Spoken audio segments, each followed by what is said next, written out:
con que podía hacer una cámara estenopeica de manera digital. Y justo tenía una tapa de cuerpo, ya, no lo tengo acá, tengo el lente puesto en la cámara. Pero el cuerpo de una cámara reflex tiene una tapa. Y esa tapa uno la perforaba con un orificio bastante pequeño y podía simular una cámara estenopeica.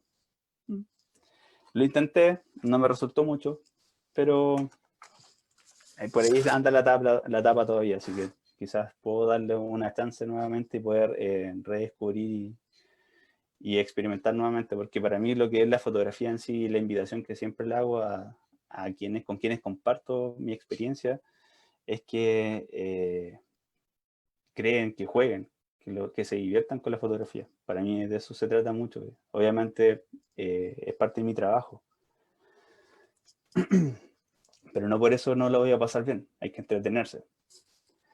Entonces, luego de todo este proceso, todo este tiempo, la idea de fotografía nace por dos experiencias que ya hemos mencionado. ¿Recuerdan cuáles eran? La primera de ellas era la caja oscura o esta habitación que fue con el principal objetivo de estudiar el proceso lumínico del exterior de la naturaleza y el descubrimiento de las sustancias fotosensibles, ya el ennegrecimiento de las sales de plata. Ese proceso, finalmente, esta sumatoria, crea lo que es la fotografía que nosotros ya empezamos a entender como tal, como este registro. Porque si ustedes piensan a través de una caja donde ingresa una luz, si no tengo donde plasmar esa luz o esa imagen donde llega, no hay registro. Entonces, de esa forma, como bien mencionaban en un inicio, que fotografía lo relacionaban con retratar un momento o crear un registro o formar parte de los recuerdos, que son ahí algunos de los comentarios que dejaron. Pero ¿cómo los dejo? Y finalmente el resultado de eso fue a través de estas sustancias fotosensibles, esta reacción que tenían estas sustancias a través de la luz. Llegaba uno de los padres de la fotografía. Se conoce a Joseph Niepce, ¿ya? Él fue químico, litógrafo y un montón de otros como oficios, profesiones, a las cosas que se dedicaba a él. Así, en la antigüedad había muchos autores que tenían una infinidad como de ocupaciones, ¿ya? Así que de repente en hilar mucho en eso, yo prefiero ir un poquito más como al grano. Como les decía, la presentación va a estar para ustedes disponible. Entonces, este científico francés, en 1826, logró capturar la primera imagen que se tiene registro de la historia, ¿ya? Y eso fue mediante el método o el proceso de poder capturar una imagen que se le denominó como la heliografía. Ni siquiera estamos hablando de fotografía todavía, estamos hablando de heliografía. Y esa foto, imagínense que se consiguió a través de 8 horas de exposición. O sea, él tomó, preparó una superficie fotosensible y luego tuvo que esperar 8 horas para poder conseguir la primera imagen que se tiene en el registro, la cual vamos a ver a continuación. Este proceso, como les mencionaba, fue llamado como heliografía y es un positivo directo. ¿Qué quiere decir un positivo directo? Es cuando tenemos la superficie sensible, ya fotosensible, pasa la luz y pasa directo a esa superficie y luego yo tomo eso y esa es mi fotografía final. ¿Ya? No hay un proceso de negativo como lo que nosotros conocemos con el rollo. Podríamos decir que estos positivos directos son obras de arte, porque es solamente un ejemplar. Es como una pintura. Entonces, ¿cómo consiguió esa fotografía, esa imagen? A través de una placa de metal, ¿ya?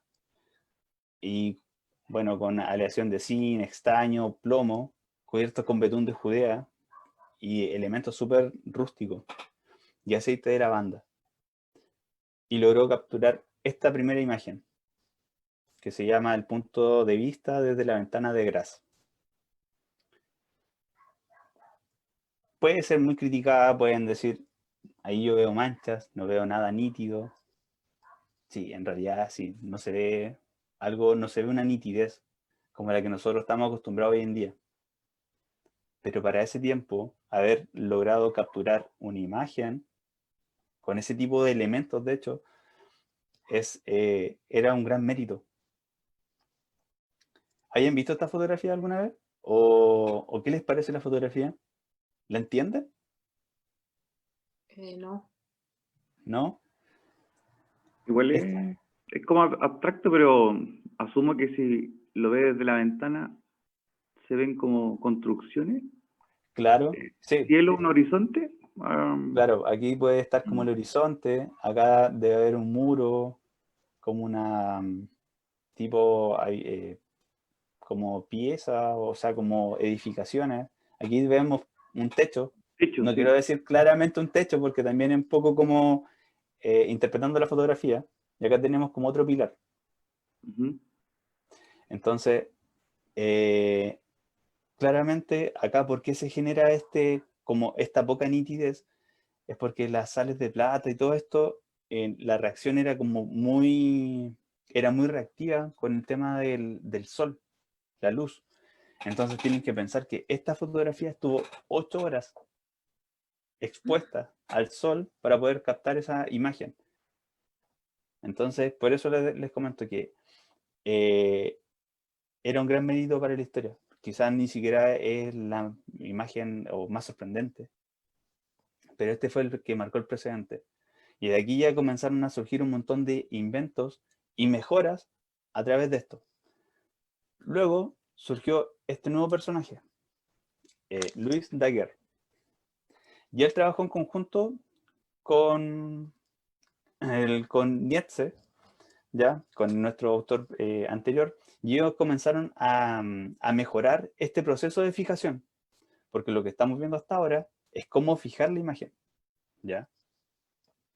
Entonces lo que ellos trataron de hacer fue mejorar este proceso que había creado Nietzsche, ¿ya? Y esto aproximadamente en 1833 fallece Nietzsche y sigue Daguerre solo. Finalmente él se atribuye el invento. Y era a través con una cámara muy similar a la que había utilizado Joseph. Él lo que genera acá es un nuevo proceso o una nueva manera de conseguir este tipo de imágenes. Nuevamente, el resultado de este proceso que se llamaba el daguerrotipo, ¿ya? Es un positivo directo. Al igual que el anterior, carece de copias. La imagen es como una obra de arte. Esa es un poco como la lógica que siempre trato como de dejar, que es como una pintura. La pintura quizás tiene réplicas cuando uno la toma una foto y después se reproduce, pero en sí, como esa textura, esos trazos van a ser únicos. ¿Cómo conseguía esto también? Con una placa de cobre cubierto de sales de bromo o yodo, ya revelado a vapor de mercurio. Este caso es súper en particular, era un proceso súper peligroso, ¿ya? Y fijado con una solución de sal de cocina. Pero el resultado que iba a conseguir este nuevo proceso, que era el daguerrotipo, ya tenía mucho más nitidez. Tenía incluso hasta mejor acabado. Entonces, si se dan cuenta, entre el paso de lo que fue la heliografía junto al daguerrotipo, hay un salto tremendo, o sea, es una nitidez, incluso con cada vez, en cada proceso que se fueron creando posteriormente a la heliografía, se fue mejorando en calidad y también se fue mejorando en tiempos. O sea, yo no tenía que exponer 8 horas, sino que tenía que solamente exponer quizás 1 hora o media hora. No sé si de repente han visto retratos un poco antiguos que aparecen en redes sociales a veces, en donde la cara de quien está retratado a veces sale movida. O por qué la gente antes, para poder hacer un retrato familiar se producía mucho, porque era la fotografía. Se tenían que quedar totalmente quietos, porque no era tan rápido como lo que conocemos hoy en día. Los procesos eran mucho más lentos. Acá tenemos un tercer autor, el cual ya él lo que vino a hacer fue dar un vuelco y una reinvención a todos estos procesos que se venían desarrollando anteriormente. Él fue fotógrafo, inventor, arqueólogo, por nombrar solamente algunas ocupaciones, ¿ya? Pero él lo que empezó a desarrollar, como de a poco, fueron dibujos fotogénicos, que era una técnica que permitía reproducir objetos mediante la exposición a la luz. De cierta forma, era si yo cubro una superficie, ¿ya? Con una emulsión fotosensible, luego pongo yo un elemento sobre esa superficie y la expongo al sol o a la luz.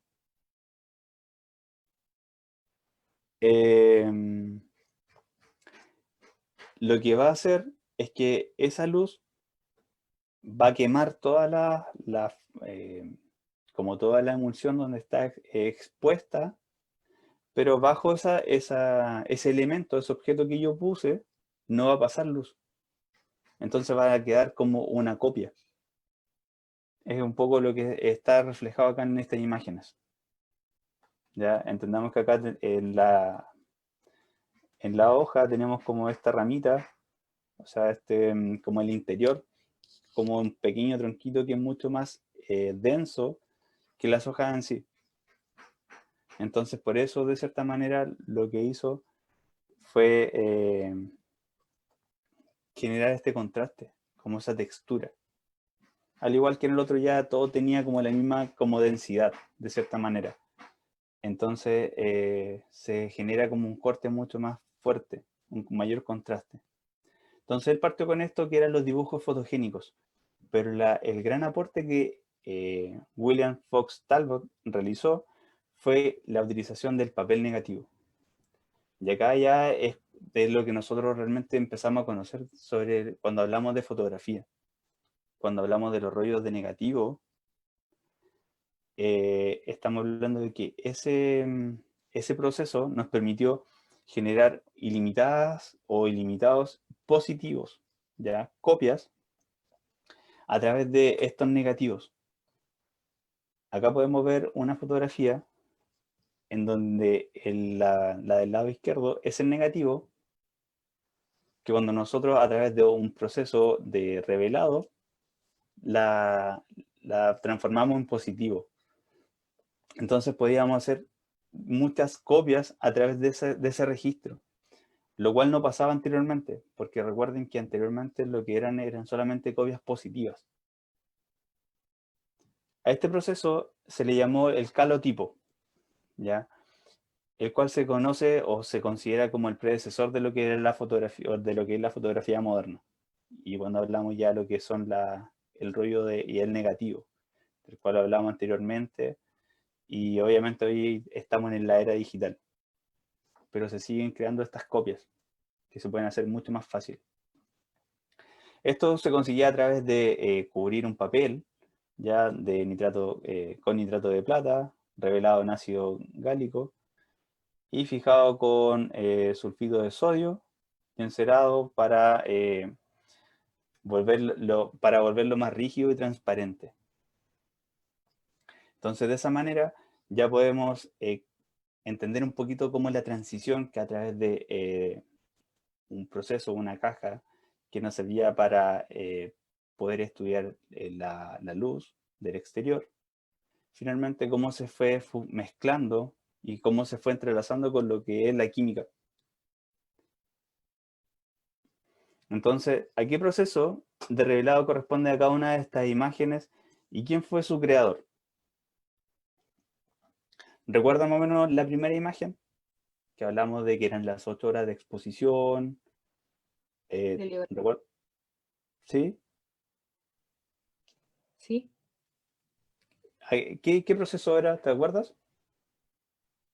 sí, ¿Cuál? era de las sales.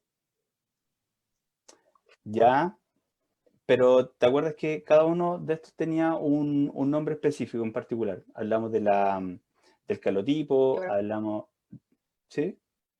Heliografía, ¿no? Era primero. La heliografía, Ujú, ¿cierto? sí. Ya, y él fue producida por Nietzsche.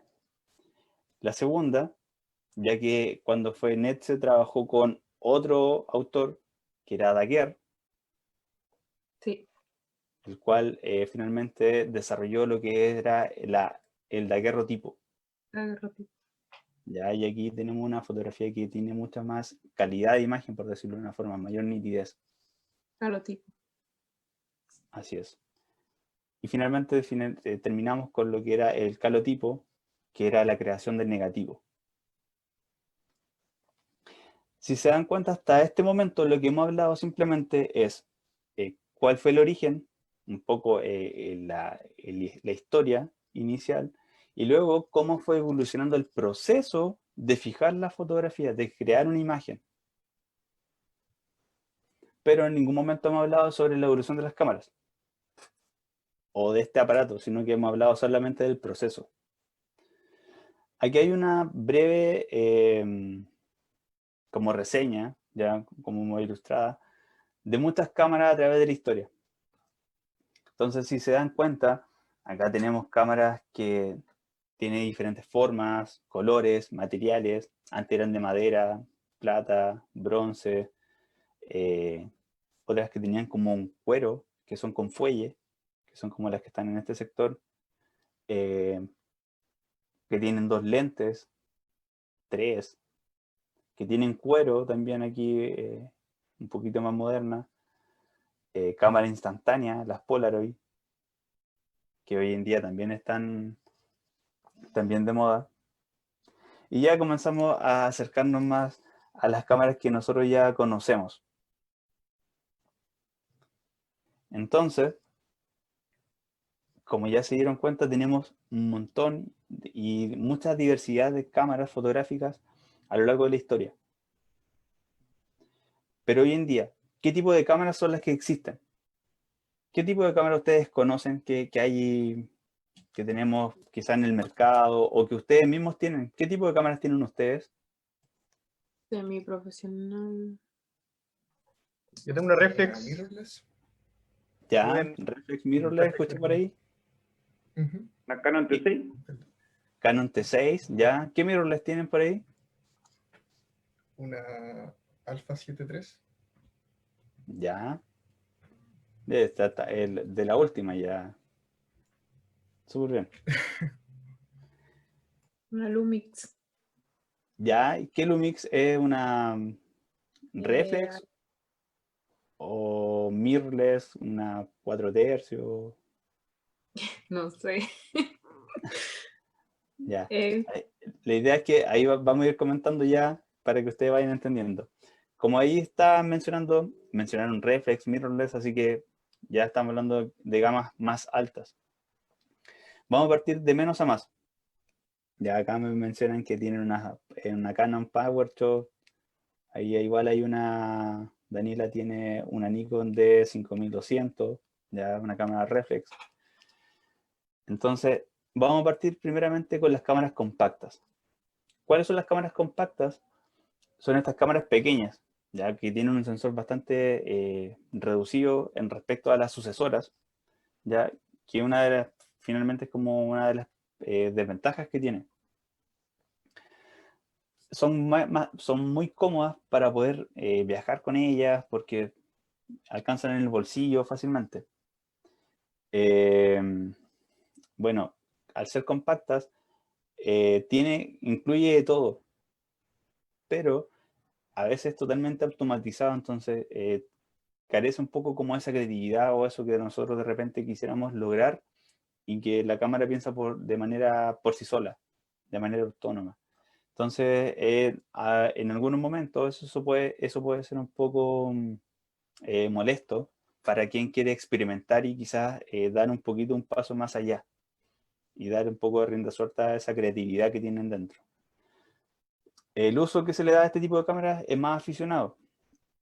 Según yo, aún siguen produciendo cámaras compactas, pero mi apreciación es que hace mucho tiempo ya vienen de retirada por la sencilla razón que teníamos los celulares, los smartphones. O sea, ya andamos con ellos, andamos con una cámara para todas partes, la verdad. Y finalmente, lo único que nos hace falta quizás es memoria, porque tomamos y tomamos fotos o guardamos muchas cosas. Entonces las cámaras compactas para un viaje incluso ya lo hacemos con lo que es el celular y basta muchas veces. Luego de eso, como el escalón siguiente, vendría siendo estas cámaras que son las Brint o las intermedias, que a diferencia de las compactas va a tener un sensor un poco más grande, lo cual va a ser obviamente mejor, van a tener fotografías de mejor calidad, ¿ya? Y va a tener mejor nitidez. Vamos a poder hacer quizás fotografías o poder ampliar fotografías en mayor dimensión, en mayor tamaño. ¿Cuál es una de las características que tienen como muy a la vista este tipo de cámaras? Es que simulan ser un poco a las reflex, ya que tienen una empuñadura. La empuñadura es el lugar en donde yo tomo la cámara, ¿ya? Por lo general están hechas para los diestros. No sé cómo es los zurdos. No sé si hay alguien zurdo tomando una cámara reflex. Es muy complejo, ¿no? ¿No? ¿No hay nadie? Una de las cosas, sí, como muy característica de este tipo de cámaras, son que contienen un zoom que tiene mucho alcance. Son cámaras que tienen, si nosotros lo lleváramos a las cámaras reflex, ¿ya? Podríamos estar hablando de un zoom de este tamaño que fácilmente va a ser muy costoso.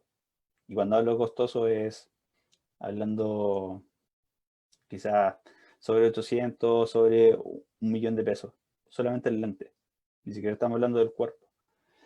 Entonces, a través de este tipo de cámaras podemos tener un zoom muy gigante que nos va a permitir fotografiar quizás perfectamente la luna. Obviamente no así al estar cerca, entendiendo un poco los parámetros. Vamos a poder tomar una buena fotografía de la luna con este tipo de cámaras. Obviamente, al ser un intermedio entre lo que es una cámara reflex y una cámara compacta, también es un compañero de viaje perfecto para ese tipo de registros, ¿ya? Porque no va a ser tan bultoso, no va a ser tan pesada, y a través del lente vamos a tener diferentes rangos que podemos cubrir. Y ahora se van a dar cuenta que la cámara reflex, ya que estamos hablando de un sensor mucho más grande, pero la principal diferencia que tiene con respecto a las anteriores es que tenemos un lente o los lentes intercambiables, ¿ya? Entonces son dos elementos de manera independiente, el objetivo y el cuerpo de la cámara.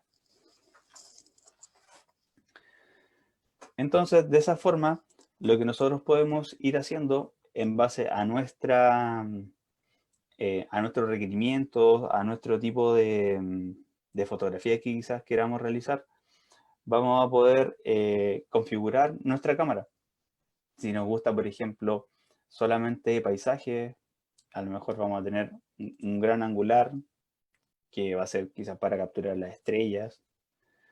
O vamos a tener, si nos gusta la fauna, vamos a tener estos zoom gigantes para poder fotografiar quizás animales a una distancia prudente para no interferir en su hábitat natural o para utilizar deporte, etcétera, etcétera. Entonces, de esa forma ustedes pueden ir como armándose en base a sus requerimientos. Otra cosa característica de este tipo de cámaras es que cuentan con un sistema de espejos, ¿ya? Y a diferencia de las anteriores, a veces las cámaras, las compactas o las intermedias, cuentan con un visor, ¿ya? Y ese visor es como un visor falso, porque lo que nosotros estamos viendo ahí directamente es un visor directo que es lo que pasaba mucho con las cámaras antiguas. No tengo mi cámara aquí. No, la que tengo ahí atrás también es reflex. Es un visor directo que finalmente lo que yo veo, el lente está acá abajo, por decirlo de una forma, y el visor está acá arriba. Entonces me da una cierta visual de lo que yo estoy encuadrando, pero finalmente por donde va a ingresar la imagen está situado más abajo. Entonces ahí hay que de repente tener como eso en consideración. A diferencia de las cámaras reflex, a pesar de que el visor está acá arriba, a través del espejo que está en el interior de nuestro cuerpo, nos va a permitir ver exactamente lo que está ingresando por el lente. Esa es una gran ventaja que tienen las cámaras reflex, ¿ya? Pero acá tenemos como las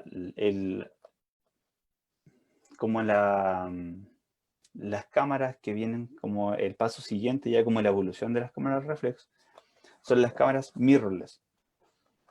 ¿Y qué significa que sean mirrorless? Este tipo de cámaras lo que hace son cámaras, sin espejo. Lo que les acabo de mostrar ya no aparece. Y arriba tiene otro elemento, el cual invierte la imagen, porque recuerden que la imagen viaja de manera recta a través del espacio. Entonces, este lo invierte. Ambos elementos generan peso al cuerpo de la cámara. Entonces, este tipo de cámaras simplifica ese tipo de componentes que tenían las cámaras reflex, y lo que hace en el visor, incorpora una pantalla. O directamente podemos ver a través de la pantalla de la misma cámara. Con el tiempo, en un inicio, este tipo de cámaras consumía mucha batería. ¿Por qué? Porque era totalmente eléctrica. Con el tiempo ha ido mejorando la optimización de los recursos. Entonces, también según yo, lo que he leído, porque como yo tengo otro tipo de cámara y he compartido con otros fotógrafos, es que sí, el cuerpo es más liviano, pero de repente ese peso se lo llevan las ópticas. Entonces, finalmente, lo de tan liviano, sí puede ser un par de gramos menos. Pero créanme que de repente entre 400 o 500 gramos menos, igual ayuda bastante. Si uno va a fotografiar quizás un matrimonio o un evento en donde... Un matrimonio, yo cuando voy parto con la novia desde quizás las 2 del día y estoy con ellos hasta las 3 o 4 de la mañana. Entonces son más de 12 horas con el equipo. Con el equipo con el bolso, la mochila o con él en la mano. Entonces, por eso es importante de repente ese tipo de detalles. Por eso muchos fotógrafos también comenzaron a migrar a lo que eran las mirrorless. Porque tiene un montón de mejoras. De hecho, no recuerdo quién fue que tenía la Sony A3, pero ese tipo de cámara ya no es tan viejo, o sea, hace quizás del año pasado con suerte. Y tiene tecnología de última generación, cada vez tienen mejor ISO, mejor rapidez para enfocar. Por ejemplo, ese tipo de cámara, si no mal recuerdo, ustedes pueden como centrar el enfoque en el ojo, porque una de las cosas más importantes que nosotros al momento de fotografiar es que nuestros ojos siempre estén enfocados idealmente. Entonces pueden hacer como un seguimiento. Entonces si uno se mueve, camina hacia adelante, hacia atrás, la cámara está constantemente enfocando, pero solamente está como obsesionada por el ojo. Ustedes pueden generar ese tipo de cosas. Por eso es súper bueno tener su manual a mano y ojalá poder estudiarlo. de repente igual hay guía rápida, o por último, en el caso contrario, aprovechar lo que teníamos en la tecnología hoy en día, que es YouTube. Y ahí revisar de repente algunos reviews, algunos tutoriales o cosas así, para poder sacarle finalmente el mejor provecho a nuestros equipos. También en las cámaras mirrorless, al igual que en las reflex, hay distintos sensores. Y los sensores, como ya dijimos en un inicio, es una superficie sensible a la luz, ¿ya? Y hay de diferentes tamaños. Las compactas van a ser un sensor mucho más pequeño, la intermedia va a ser un poquito más grande, y en la reflex vamos a tener dos tipos de sensor, un full frame y un APS-C. ¿Ya? El APS-C va a ser un sensor un poco más pequeño que el full frame, y el full frame, al igual que lo podemos encontrar en el mirrorless, ambos, es un tamaño estándar que viene del rollo del negativo, que espero ubiquen o conozcan, de un rollo de 35 milímetros. Ya estos rollos que también los mostré en las superficies sensibles. Ese tamaño es de un sensor. Ese es como nuestro estándar, nuestra medida. Y acá en mirrorless hay otro formato.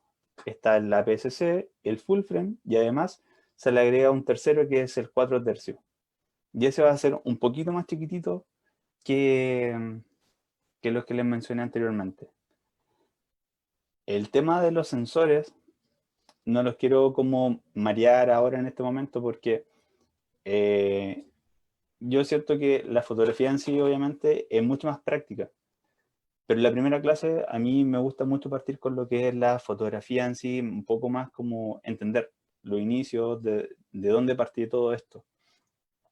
Luego el tema de los sensores lo vamos a ver en la próxima clase, ¿ya? Y ahí vamos a poder entender un poco en qué consiste o qué diferencia tiene que un sensor sea más chico versus uno que sea mucho más grande. Así que en ese sentido guarden cuidado si no lo comprendieron, o si de repente hablo mucho con que el full frame, con que el APS-C o con que el 4 tercios, etc. De a poco vamos a ir aclarando esas dudas. Hasta ahí, ¿qué les parece? ¿Entendieron qué tipo de cámaras existen hoy en día de las que mencionamos? Ahora saben quizás la cámara que ustedes tienen en sus manos, a qué correspondía, más o menos en qué categoría estaba. Ya, súper ahí. Daniela y Seba también mencionan que sí, que es súper, bacán. Bueno, tenemos también otro tipo de cámaras.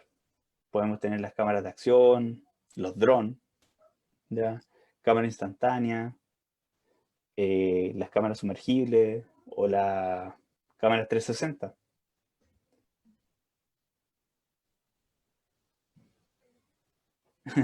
Gladys ahí menciona que ya sabe qué cámara quiere. Ya, qué bueno. Así que cualquier cosa, si tiene alguna duda, Gladys, ahí me puede escribir, no hay problema. Un poco con respecto a lo que habíamos hablado anteriormente sobre sobre los positivos, sobre los resultados de las fotografías positivas. Aquí me detengo un poquito con respecto a lo que son las fotografías instantáneas. Espero que conozcan este tipo de cámaras, están como súper de moda, de repente como se hace algún evento, algún matrimonio, alguna actividad, y se toman la fotografía y queda el registro, ¿ya? Es algo como parecido a lo que hacen en las cabinas fotográficas. A diferencia de que las cabinas fotográficas son fotografías instantáneas, pero digitales, porque finalmente después ustedes queda un registro y la pueden compartir y pueden hacer más copias. Pero también están este tipo de cámaras instantáneas que siguen la lógica de la antigua Polaroid, que esa fotografía es única, que ustedes pueden tomar la misma fotografía dos veces y posiblemente va a salir con una luz distinta, o ya la posición va a salir, ustedes van a salir de una manera distinta, o el sol justo varió, o alguna sombra, pero después esa fotografía no la van a poder replicar, en teoría, porque la podrían escanear, tomar otra fotografía y todo eso. ¿ya? Pero entendiendo un poquito en qué consiste el tema de la fotografía de la cámara instantánea, la lógica es que sería un positivo directo. Y cuando hablamos de cámaras instantáneas digitales, ya ahí podemos imprimirlas directamente, es como una impresora portátil, porque nosotros podemos tomar fotografías y después digo, ah, ya, esta me gusta, esta la imprimo. No sé si conocen un poco lo que son las cámaras 360. Las cámaras 360 lo que hacen son dos tipos de cámaras, que cada una son de 180 grados, muchas veces, y generan una fotografía completa, como panorámica extrema, de 360 grados. Y aunque no lo crean, hay cámaras sumergibles, pero no necesariamente cámaras de acción, sino que cámaras especial o específicas para profundidades. En caso ya, por ejemplo, que los demás se quieran o les llama la atención el tema de la fotografía submarina, creo que hay un compañero, un colega de ustedes que se dedica a eso. Y una de las cosas que ustedes tendrían que tener es una carcasa para su modelo de cámara y también incorporado con su lente, para de esa manera protegerlo de una manera hermética. Así que igual ahí siempre van a haber opciones.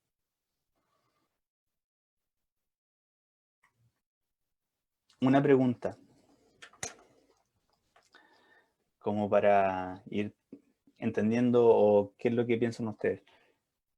¿Se han dado cuenta que cuando ustedes van a comprar un celular o quizás aquí Gladys como quería ver algún tipo de cámara en particular, siempre ofrecen muchos megapíxeles?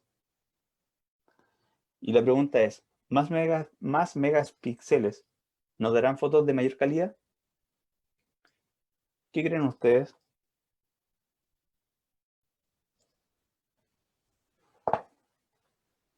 Ya, Pablo, un rotundo no. Ya, Seba tampoco.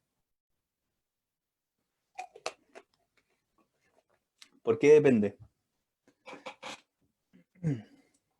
Ya Gladys dice que parece que sí. Porque en el fondo una de las cosas que influye en la calidad, pero no lo más importante como lo tratan de vender. O esa es mi opinión cruel.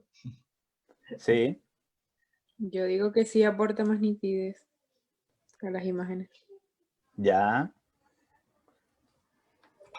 Vamos a ver. Podría darnos la posibilidad de ampliar más la foto, pero no necesariamente va a incidir mucho en la nitidez o en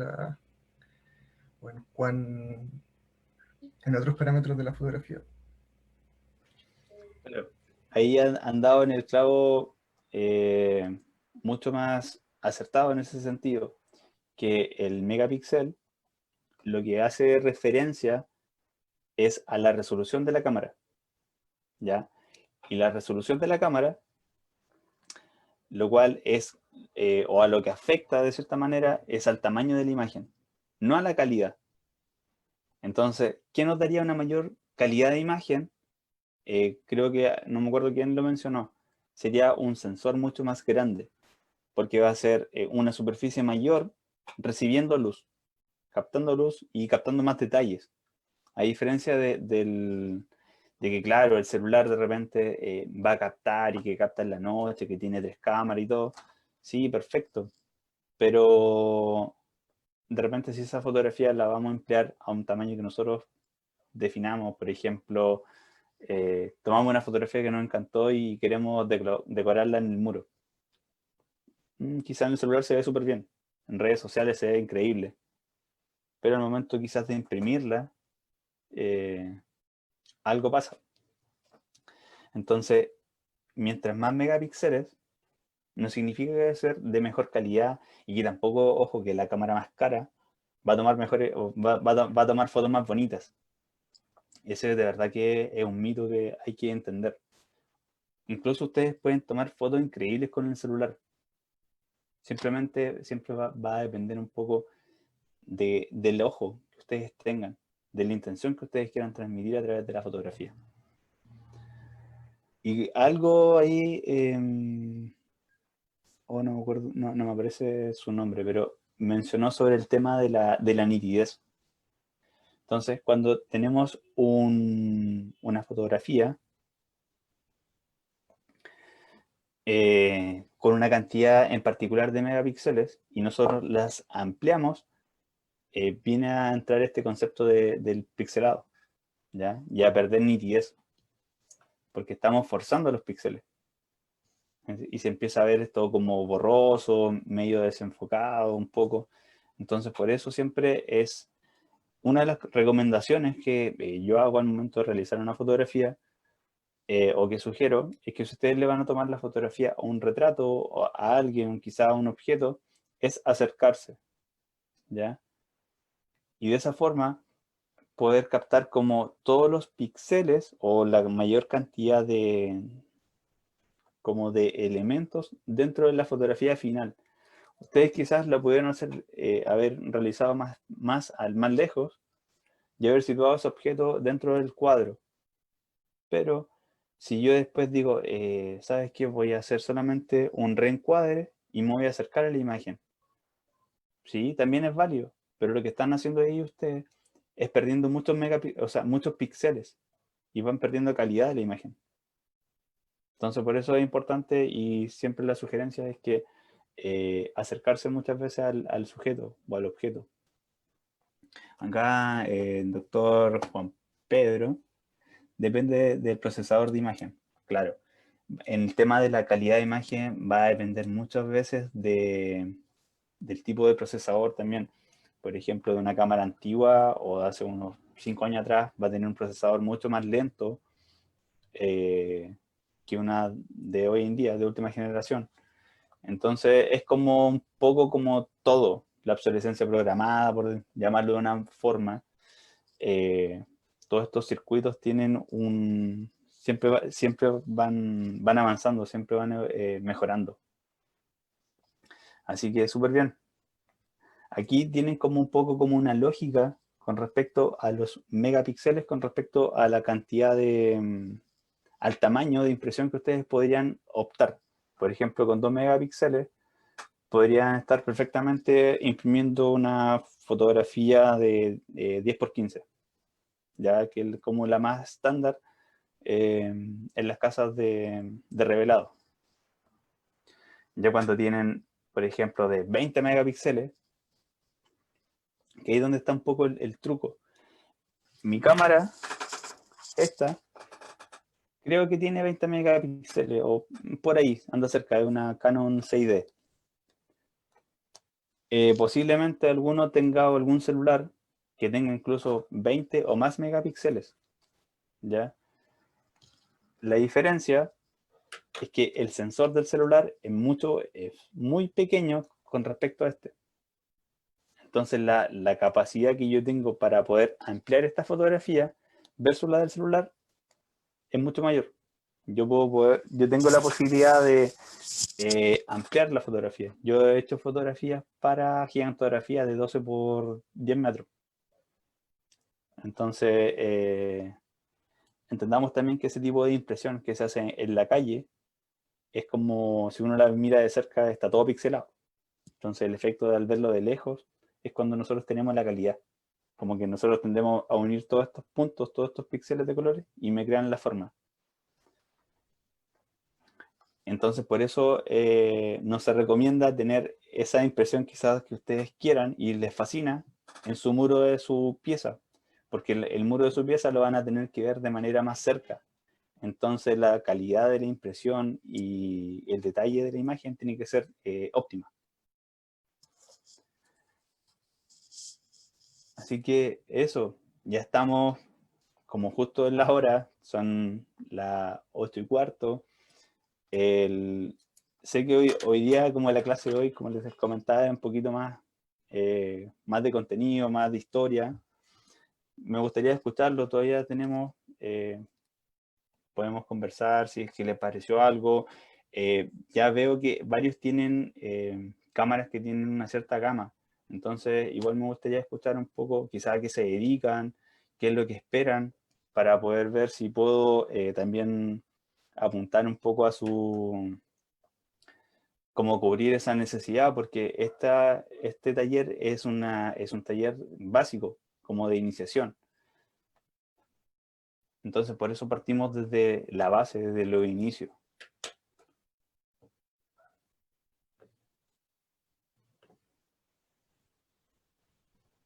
¿Algún comentario? ¿Alguna sugerencia?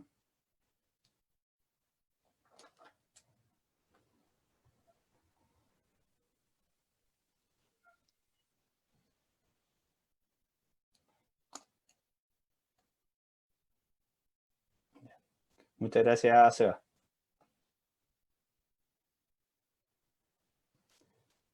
Sí, esa es la idea, Pablo. Pablo dice que, bueno, Seba dice que todos los días se aprende algo nuevo. Muy buena la clase, por eso dije muchas gracias. De verdad, siempre trato de hacer lo mejor que puedo, y si ustedes tienen dudas, consultas, la idea es que se vayan generando y vayamos relacionando un poco como este diálogo. Sé que es un poco complicado de repente el tema de estar de manera virtual, pero la idea es tratar de hacerlo lo más ameno posible. Pablo dice que siempre es bueno el contexto, así que se agradece. Bueno, Rodrigo quería agradecer la reseña histórica, fue súper interesante. Ángela, oh, muchas gracias. Como muy buenos comentarios.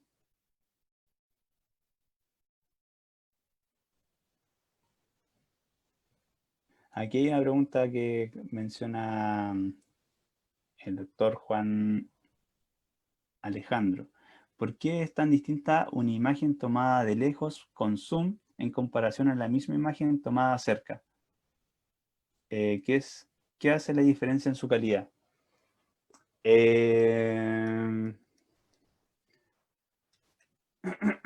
A ver, vamos a depende de qué tipo de zoom estemos utilizando. Hay dos tipos de zoom, un zoom óptico y un zoom digital. El zoom digital, de cierta manera, por decirlo en resumidas palabras, es basura, no sirve, es solamente comercial. El que es válido y el que es de calidad de cierta manera es el zoom óptico, ¿ya? Estamos hablando de cámaras digitales quizás como el formato medio. A ver, me perdí un poco, ¿no?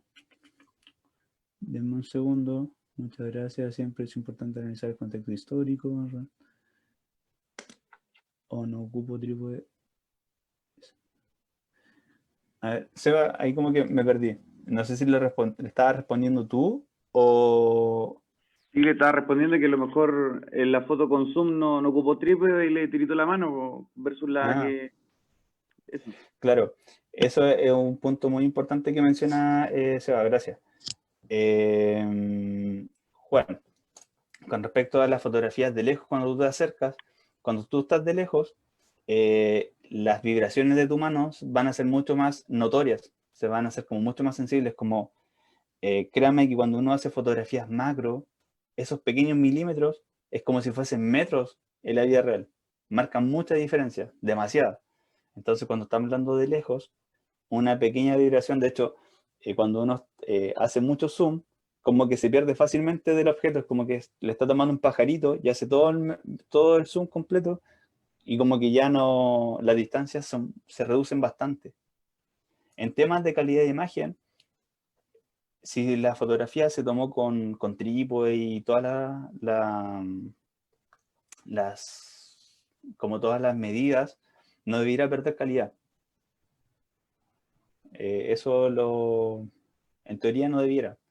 Si ya utilizas el zoom digital, sí, y ahí está a perder la foto, directamente.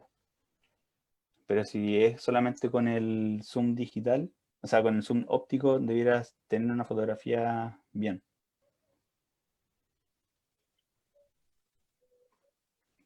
Bueno, ahí el doctor Juan Pedro está diciendo que a mayor distancia focal se pierde amplitud de campo. Claro. Entendamos, y eso es adelantándonos un poco a la materia. Si nosotros tenemos un gran angular, nuestro campo de visión es como, pensemos, como un pez, ¿ya? El ojo de pez tiene un grado de visión casi de 80 grados, de 180 grados, perdón. Entonces, cuando yo hago zoom, empiezo a aumentar ese número que son el ojo de pez, vendría siendo un 8 milímetros aproximadamente. Yo lo voy acercando a 300 y voy cerrando este ángulo. Entonces a eso se refiere el doctor Juan Pedro, en que se va perdiendo la amplitud del campo.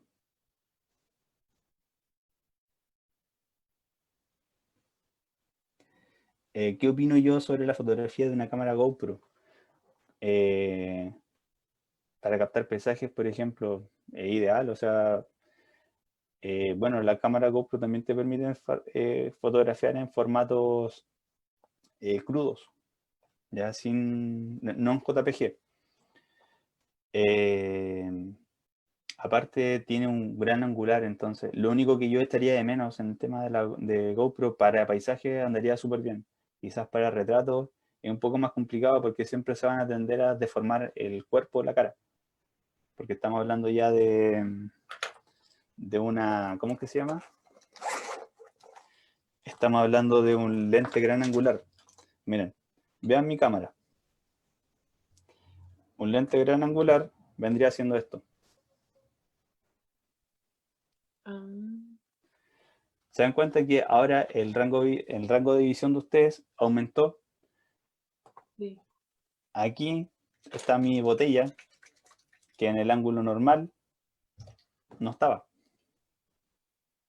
De hecho, posiblemente si lo pongo, se van a dar cuenta que abajo estoy con pijama y todo, con pantuflas. Entonces, para paisaje es súper bueno. Ya obviamente si vamos a tener otro tipo de fotografía, quizás se va a limitar un poco más. Pero algo súper bueno, siento yo que los límites muchas veces los pone uno, ¿ya? Y con respecto a eso, en la GoPro, si tú la quieres utilizar quizás para hacer retratos, van a ser retratos bajo tu estilo. Entonces eso también es súper válido. Es una propuesta que tú puedas hacer con respecto a esa herramienta en sí. Entonces aquí, es cerrando un poco con esta frase, que la foto no la hace la cámara, sino que la haces tú.